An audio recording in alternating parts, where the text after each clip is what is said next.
ल अनि उता पहाडीतिर हेर्नु यता यतातिर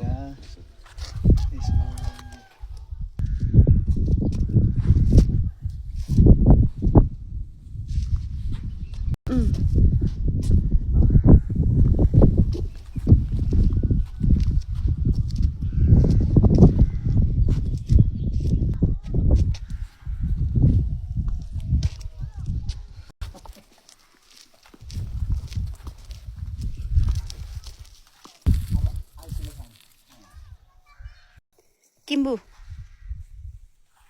पोसेरो कि किम्बु यो किम्बु पनि पोसेरो पनि ससुराकोमा आएर किम्बु खाइरहेको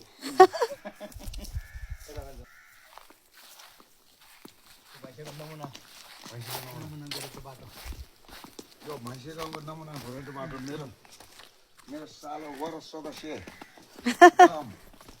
अनि बुहारी पनि उपभोक्ता समितिको सदस्य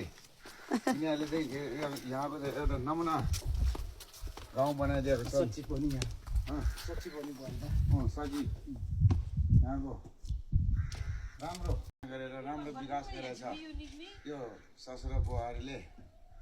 एकदम यो गाउँको लागि एउटा उज्यालो नमुना गाउँ बनाइदिएको छ ससुराली मेरो भैँसी गाउँ झट्टै हेर्दाखेरि दार्जिलिङ जस्तो ठाउँ